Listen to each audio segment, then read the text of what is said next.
ದೇವರ ಪರಿಶುದ್ಧವಾದ ನಾಮಕ್ಕೆ ಸ್ತೋತ್ರ. ನನ್ನನ್ನು ಈ ಚಾನೆಲ್ ಮುಖಾಂತರವಾಗಿ ವೀಕ್ಷಿಸ್ತಕ್ಕಂಥ ನಿಮ್ಮೆಲ್ಲರಿಗೂ ಬೆಳಗಿನ ವಂದನೆಗಳನ್ನು ಸಲ್ಲಿಸುತ್ತಾ ಇದ್ದೇನೆ. ಈ ಶುಭವಾರ್ತೆಯ ಟಿ ವಿ ಮುಖಾಂತರವಾಗಿ ಬೆಳಗಿನ ಸಮಯ ನಿಮ್ಮ ಮುಂದೆ ಆಗಿರುವಂತೆ ದೇವರು ನನಗೆ ಒದಗಿಸಿಕೊಟ್ಟಂಥ ಮಹಾಕೃಪೆಗಾಗಿ ದೇವರನ್ನು ಕೊಂಡಾಡುತ್ತೇನೆ. ನಾನು ವೀಕ್ಷಿಸ್ತಾ ಇರತಕ್ಕಂಥ ಆತ್ಮಿಕ ಸಹೋದರ ಸಹೋದರಿ, ಸ್ನೇಹಿತರೆ, ಅಣ್ಣ ತಮ್ಮಂದಿರೇ, ಸಹೋದರಿಯರೇ, ತಂದೆ ತಾಯಂದಿರೇ,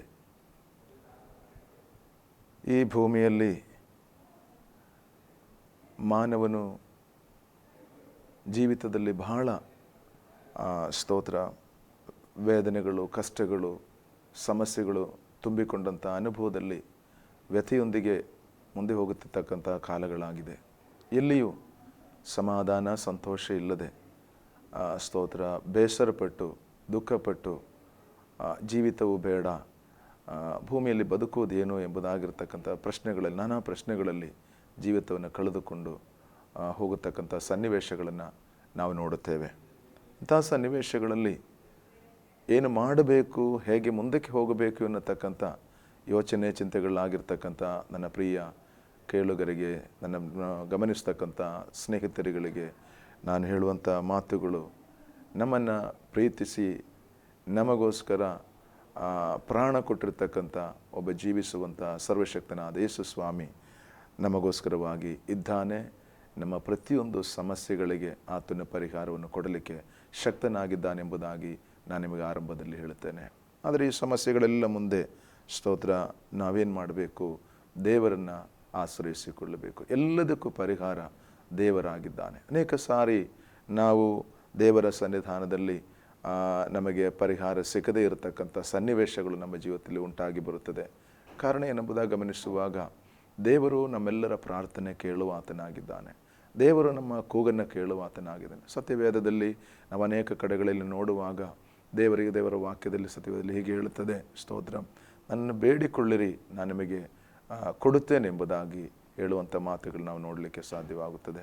ನನ್ನ ಕೇಳಿಕೋ, ನಾನು ನಿನಗೆ ಉತ್ತರ ಕೊಡುತ್ತೇನೆ ಎಂಬುದಾಗಿ ದೇವರ ವಾಕ್ಯ ಹೇಳುವನ್ನು ಗಮನಿಸ್ತೇವೆ. ಹಾಗಾದರೆ ಈ ಸಮಯ ನಾನು ನಿಮಗೆ ಹೇಳತಕ್ಕಂಥದ್ದು, ನಾವು ಅನೇಕ ಸಾರಿ ಬೇಡಿದರೂ ನಮಗೆ ಉತ್ತರ ಸಿಗದೇ ಇರತಕ್ಕಂಥ ಸನ್ನಿವೇಶಗಳು ನಾವು ಕಾಣುತ್ತೇವೆ.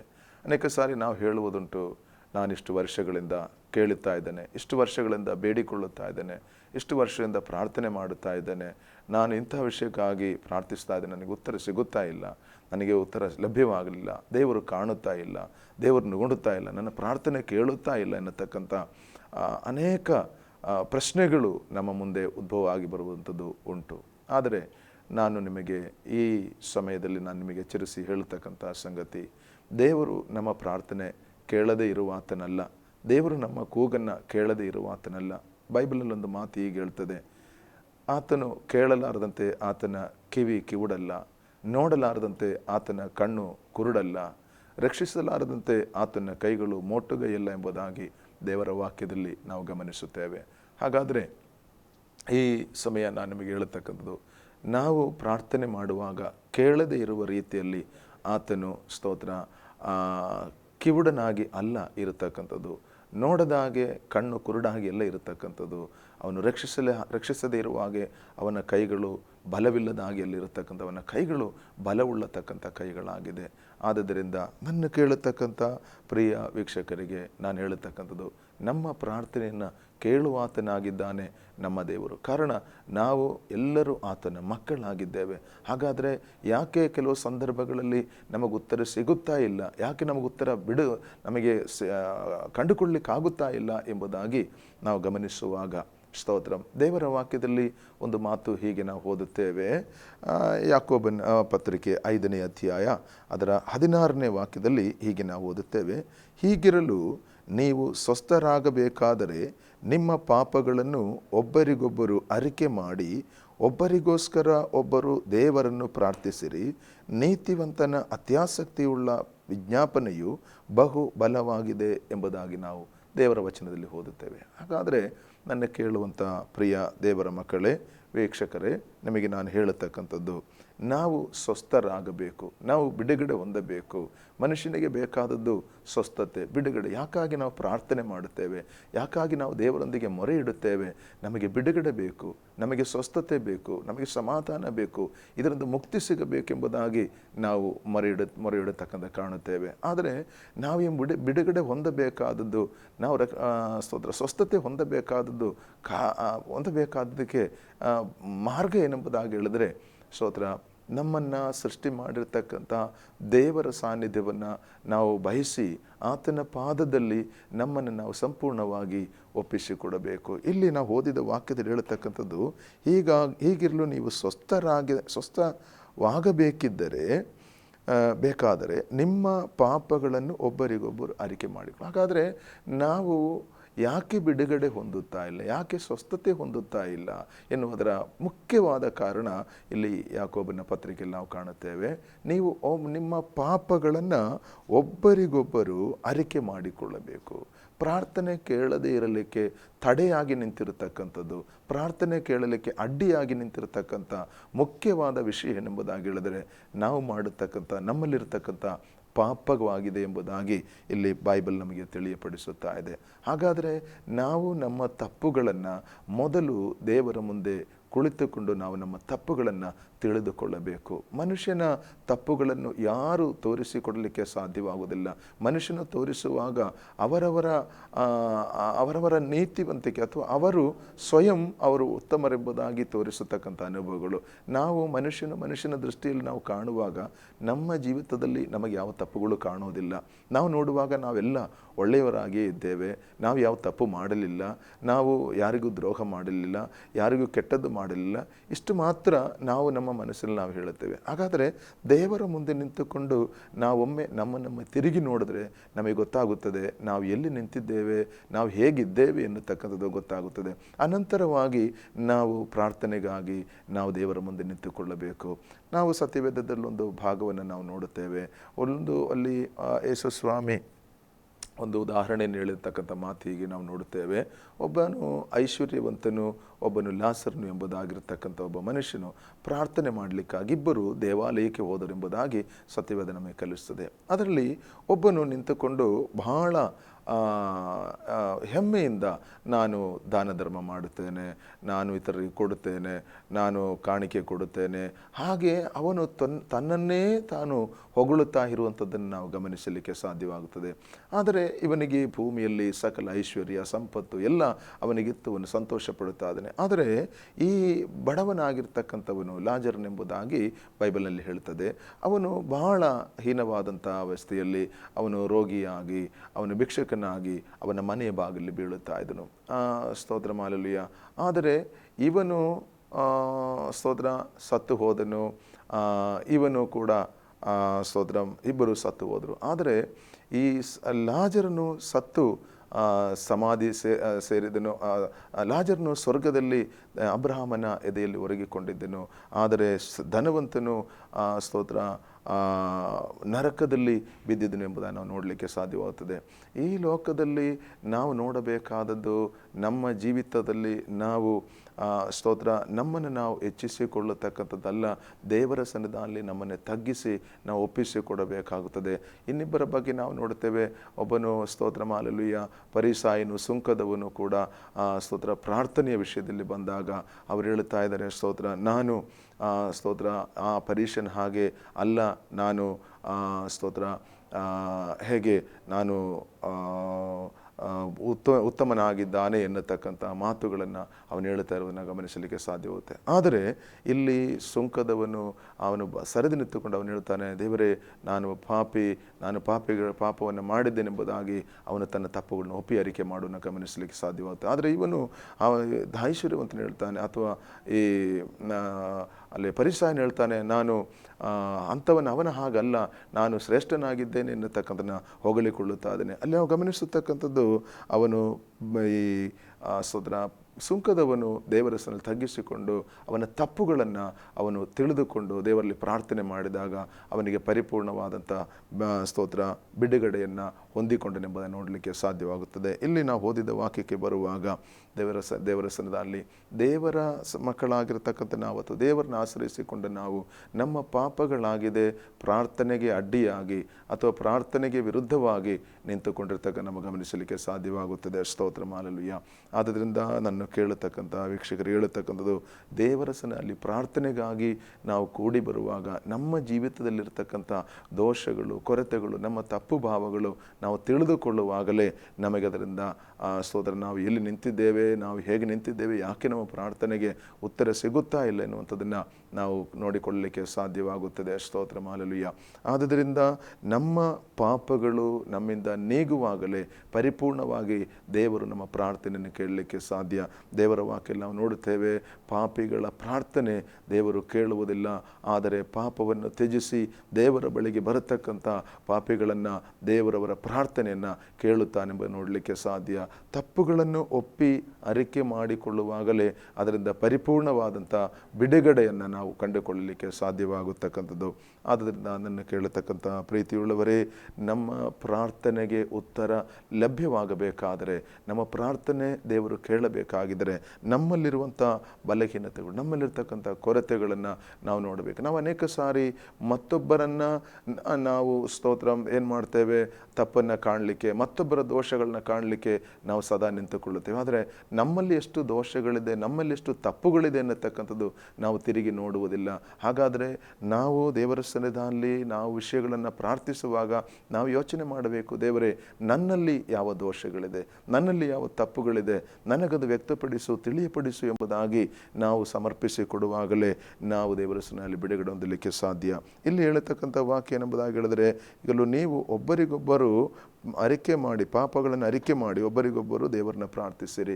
ನಾವು ಪ್ರಾರ್ಥನೆಗೆ ಕೂಡಿ ಕುಳಿತುಕೊಳ್ಳುವಾಗ, ನಾವು ಸ್ತೋತ್ರ ಇಬ್ಬರು ಒಟ್ಟಾಗಿ ಕುಳಿತುಕೊಳ್ಳುವ ಅಥವಾ ದೇವರ ಸನ್ನಿಧಿಯಲ್ಲಿ ಕುಳಿತುಕೊಳ್ಳುವಾಗ ನಾವೇನು ಮಾಡಬೇಕು, ನಮ್ಮ ದೋಷಗಳನ್ನು ಒಪ್ಪಿಕೊಂಡು ಅರಿಕೆ ಮಾಡಬೇಕು. ಪ್ರಾರ್ಥನೆಗೆ ತಡೆಯಾಗಿ ನಿಲ್ಲತಕ್ಕಂಥ ಪಾಪವೆಂಬತಕ್ಕಂಥ ಆ ಶಕ್ತಿಯನ್ನು ನಾವು ದೂರ ತೆಗೆದು ನಿಂತುಕೊಂಡು ನಾವು ಪ್ರಾರ್ಥನೆ ಮಾಡಬೇಕು. ಕಾರಣ ಪಾಪವು ಎಂದಿಗೂ ದೇವರೊಂದಿಗೆ ಸಹಕರಿಸಲಿಕ್ಕೆ, ದೇವರೊಂದಿಗೆ ಅನ್ಯೋನ್ಯವಾಗಿ ಬರಲಿಕ್ಕೆ ಅನುಮತಿ ಕೊಡುವುದಿಲ್ಲ. ಆದ್ದರಿಂದ ದೇವರ ಸನ್ನಿಧಾನದಲ್ಲಿ ನಾವು ನಮ್ಮನ್ನು ವಿನಯಪಡಿಸಿಕೊಳ್ಳಬೇಕು. ಸ್ವಾಮಿ, ನಾನು ಪಾಪಿಯಾಗಿದ್ದೇನೆಂಬುದಾಗಿ ನಾವು ಸಮರ್ಪಿಸಿಕೊಡಬೇಕು. ನಮ್ಮ ಪಾಪಗಳು ನೀಗುವಾಗಲೇ ಪ್ರಾರ್ಥನೆಗೆ ಉತ್ತರವು ಲಭ್ಯವಾಗಲಿಕ್ಕೆ ಸಾಧ್ಯವಾಗತಕ್ಕಂಥದ್ದು. ಅನೇಕ ಸಾರಿ ನಾವು ನಮ್ಮ ದೋಷಗಳನ್ನು, ನಮ್ಮ ಪಾಪಗಳನ್ನು, ನಾವು ಮಾಡತಕ್ಕಂಥ ಎಲ್ಲ ದೋಷಗಳನ್ನು ಮುಚ್ಚಿಟ್ಟುಕೊಂಡು ಪ್ರಾರ್ಥಿಸಲಿಕ್ಕೆ ಬರುತ್ತೇವೆ.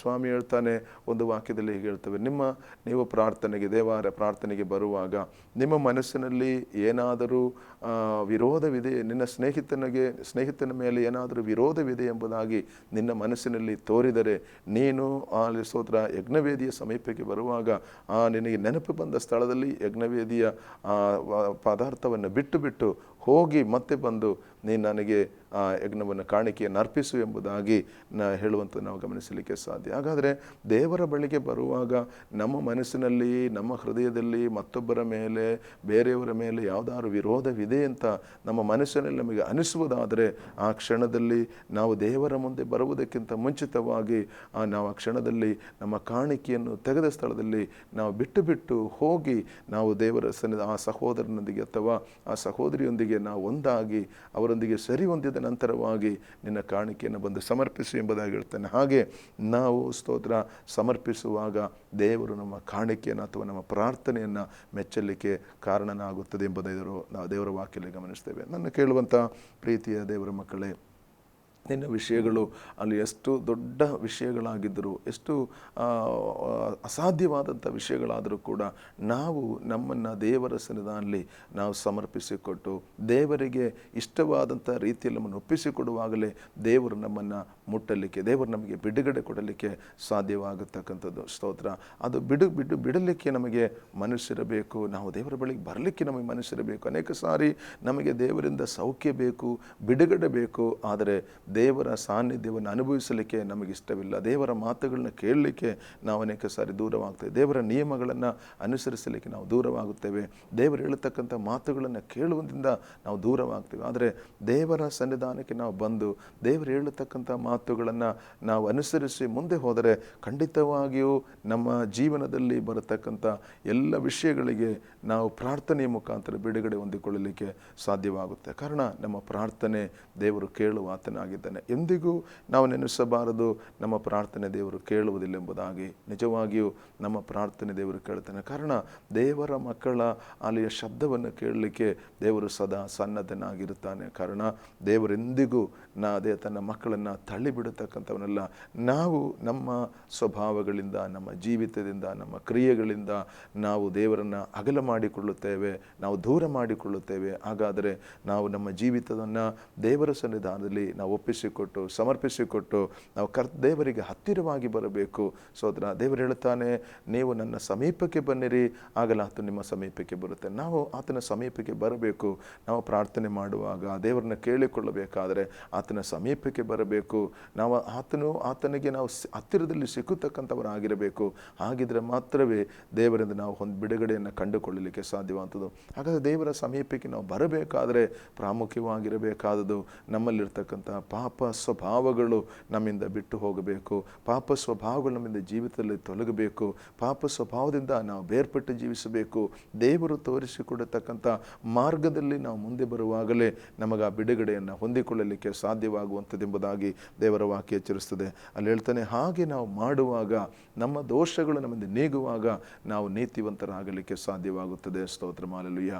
ನಾವು ಅನೀತಿವಂತರಾಗಿದ್ದು ದೇವರ ಮುಂದೆ ಪ್ರಾರ್ಥಿಸಲಿಕ್ಕೆ ಆಗುವುದಿಲ್ಲ.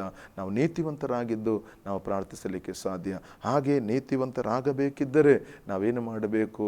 ನಾವು ಯೇಸು ಸ್ವಾಮಿ ಎಂಬ ಆ ರಕ್ಷಕನಾದ ಯೇಸು ಸ್ವಾಮಿ ಎಂಬ ಆತನ ಬಳಿಗೆ ನಾವು ಬಂದು ನಮ್ಮ ತಪ್ಪುಗಳನ್ನು ನಾವು ಆತನ ಬಳಿಗೆ ಮೊದಲು ಹೇಳಬೇಕು. ಸ್ವಾಮಿ, ನಾನೊಬ್ಬ ದ್ರೋಹಿ, ನಾನೊಬ್ಬ ಪಾಪಿ, ನಾನೊಬ್ಬ ತಪ್ಪು ಮಾಡಿದ್ದೇನೆ, ನಾನು ವಿರೋಧಿಯಾಗಿ ಜೀವಿಸುತ್ತಾ ಇದ್ದೇನೆ ಎಂಬುದಾಗಿ ಒಪ್ಪಿಸಿಕೊಟ್ಟು ಸಮರ್ಪಿಸಿದರೆ ಖಂಡಿತವಾಗಿಯೂ ದೇವರು ನಮ್ಮ ಎಲ್ಲ ದೋಷಗಳನ್ನು ಕ್ಷಮಿಸಲಿಕ್ಕೆ ಶಕ್ತನಾಗಿದ್ದಾನೆ, ನಮ್ಮನ್ನು ಪರಿಹರಿಸುತ್ತಾನೆ.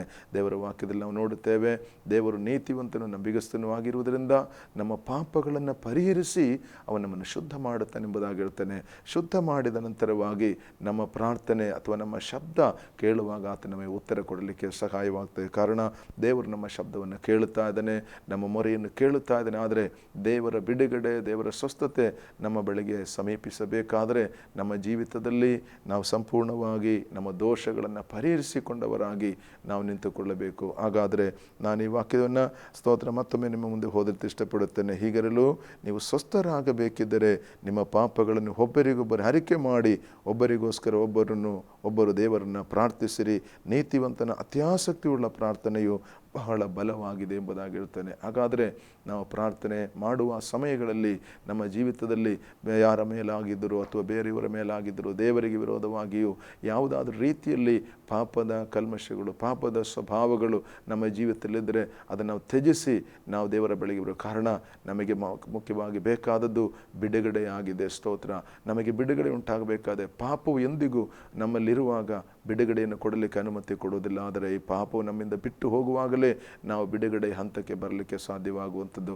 ಆದ್ದರಿಂದ ನನ್ನ ಕೇಳತಕ್ಕಂಥ ಪ್ರಿಯ ದೇವರ ಜನರೇ, ಸ್ತೋತ್ರ, ನಾವು ದೇವರ ಬಳಿಗೆ ಬರೋಣ, ದೇವರಿಗೆ ಸಮೀಪವಾಗಿ ಬರೋಣ, ನಮ್ಮನ್ನು ನಾವು ಪರಿಶೋಧನೆ ಮಾಡಿಕೊಳ್ಳೋಣ.